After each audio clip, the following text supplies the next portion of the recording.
Evening. Good evening. Steven, can I just start by asking you to sum up your thoughts ahead of this one? What do you make of the opposition and how are you and the squad feeling coming into this one? Well, I think we come into it in confident mood. Obviously started the season ever so well.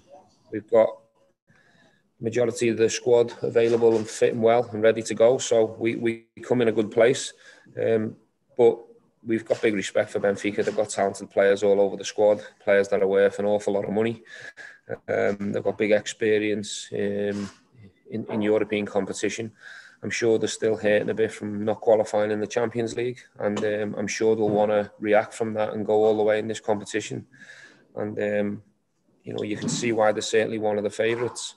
They've also got a manager who's got big experience. Is a successful manager as well. So it's a tall order, big ask, but one that we want to give it our best shot in. Before we go to the next question, we'll just double check that the manager has spoken about the George and Jordan Jones situation yesterday. So we'll move on. We'll not be talking about that today. Cheers. Okay, Mark Benstead, please. Well, not to touch on that, but just generally in terms of the COVID situation, Steven, how confident are you that your whole squad are mindful of their responsibilities just now? Because obviously we're in a very delicate situation with everything. I'm sure you appreciate. I think we've covered the COVID situation, Mark, on many occasions. I think you know that we've been working ever so hard at Rangers to make sure we're covering all bases and educating all the players. So that was reiterated once more again this morning, and we move on and look forward to the game now. Andy Newport, please. Hi, Steven. Can you just, first of all, give us a squad update? And then secondly, can you just give us your thoughts on the fact that you played Portuguese opposition twice last year and acquitted yourself quite well? Does that give you sort of extra scope for optimism ahead of this game? Just to answer your first question, we're fully fit in terms of health. We've had no injuries or no one's missing from the weekend. So that's good news. In terms of our experience here, last year in Portugal, we can certainly tap into that experience and try and use that as confidence, take confidence from it and use it as a belief going into tomorrow's game. But it's a different challenge, a different team.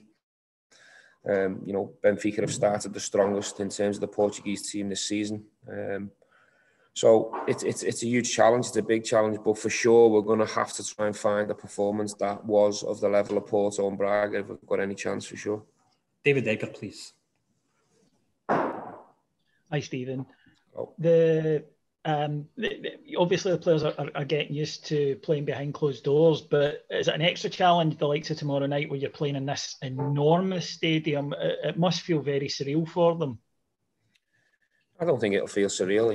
We're here now at the stadium. The players are having a look around, getting used to the environment where they're going to be playing tomorrow. I think you've got to use that as motivation. It's a world-class stadium, a fantastic place to play. The pitch is in great shape. And these are the places where you want to come and play. I think it's a big shame. I think some of the players, or all of the players and myself, quite gutted that it's not going to be a full house because, it's a wonderful place to come and play football. But it is what it is. We're used to playing behind closed doors now. I don't think it's going to change anytime soon, certainly in the near future. So we just have to get on with it and give it our best shot. But we've just walked around the place now and it's a fabulous place to come and test ourselves. Ali Defoy, please. Hi, Steven. Ali Defoy from the Go Radio Football Show here. Benfica haven't lost at home in the Europa League. Is that an exciting challenge for you?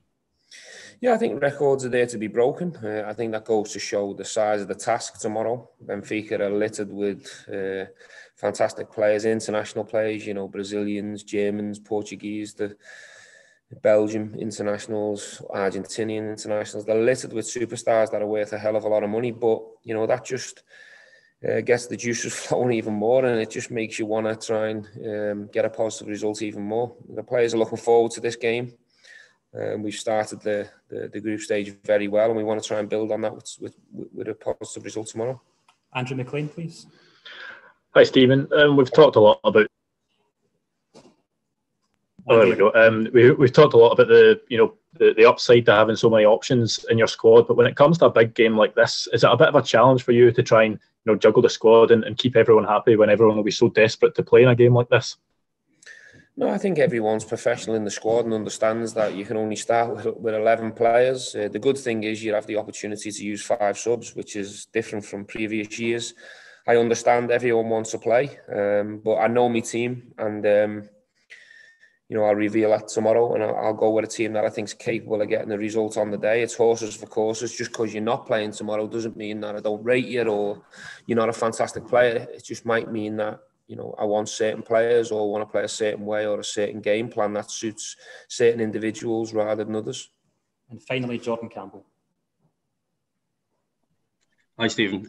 Just wanted to follow on to that point David made about playing behind closed doors. I just wondered whether you've noticed a difference in terms of how the game pans out as the away side, and joined onto that, how beneficial is it that you're able to communicate with your players on the park more clearly? I think it's a lot easier to communicate. That's certainly a positive. You think about some of the atmospheres that we play in back home at Ibrox. It's very difficult to get full messages on, especially to people on the other side of the pitch. So it's certainly helpful to get messages on. But I haven't noticed any difference in terms of opposition teams. It is different. It's unique. It's not as enjoyable or as exciting to play in these atmospheres. That's for sure. But we've got jobs to do, and it is what it is. Everyone's in the same boat, and we have to get on with it. We thought there might have been an opportunity to play in front of 5,000 or maybe 20 earlier on in the week, which isn't the case, which is a shame because I actually feel for the players. We've done ever so well getting to this stage of competitions, and you come up against teams like Benfica. The players should be able to play in front of 67,000 people tomorrow, and it would be a top experience for their development. Thanks very much, everyone. All good. Cheers, guys. Thank you. Thank you.